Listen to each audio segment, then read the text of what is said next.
Dans ce nouvel ouvrage, donc tu vois, de Papa Paul Olivier Adjaba, il a commis tout un enseignement sur le viol à la page 45.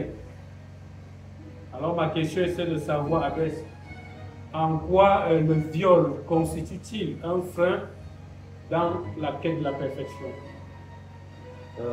Merci Camille pour la parole donnée et pour cette question qui est très importante pour l'amélioration des conditions lors des relations interpersonnelles et l'harmonie sociale.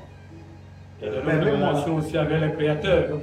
Ah, bien évidemment, Papa Claude Diaba a cette habitude de mettre Dieu au centre de toute l'activité humaine et pour nous faire comprendre que nous n'avons rien fait en dehors de Dieu. Alors, permets-moi également d'exprimer à Papa Claude Diaba toutes mes admirations pour cette formation de haut vol qui distille en permanence à l'humanité. Il faudrait rappeler que le monde entier en a besoin parce qu'aujourd'hui, les cœurs sont remplis des vices, dont la haine, la violence, qui entraînent d'autres plus graves, à l'instar du viol.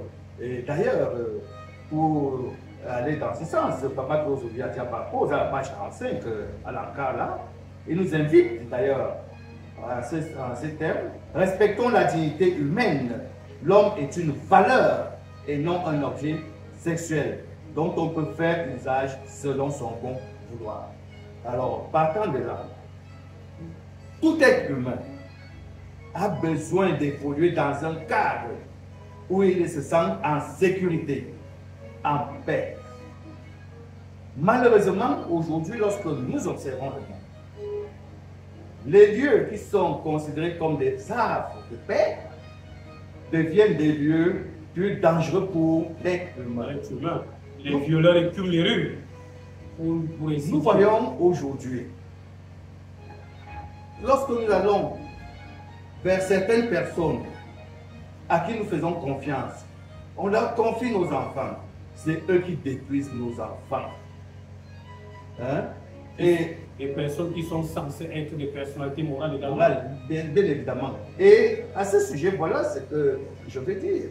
Il y a la famille, on peut citer. Il y a la famille qui est un lieu qui doit être un lieu de sécurité pour l'enfant. Tout à fait. Il y a des écoles, il y a des communautés religieuses, il y a des associations caritatives, des orphelinats et autres. Malheureusement, dans ces milieux, on trouve également ces abus qui détruisent des hommes. Et Papa Claude Olivier Adjaba de décrier cet état de choses en disant ceci. Et sur la page 46, je lis: que de vies de jeunes filles et de jeunes garçons sont détruites par des parents violeurs et incestueux. Pire, dans les communautés, notamment religieuses, la vie de nombreux enfants a été brisée du fait des viols perpétrés par ceux qui doivent être des garants de la vertu et de la morale universelle. En effet, comment comprendre que des personnes qui sont censées être des modèles, des guides des âmes vers Dieu, des leaders charismatiques, des garants de la moralité, deviennent des prédateurs sexuels?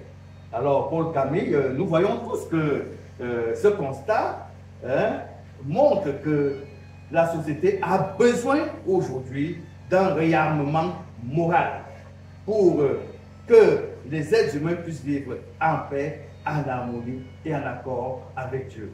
Et pour finir, il nous sensibilise en faisant référence au nouveau code pénal du Cameroun en son article 296 qui dispose que page 45, est puni d'un emprisonnement de 5 à 10 ans celui qui, à l'aide de violences physiques ou morales, contraint une personne, même pubère, à avoir avec lui des relations sexuelles. D'où donc l'importance aujourd'hui de former les gens, de leur rappeler la loi, de leur rappeler la loi divine pour éviter de tels abus. Respectons la dignité humaine. L'homme est une valeur et non un objet sexuel dont on peut faire usage selon son bon vouloir. Merci.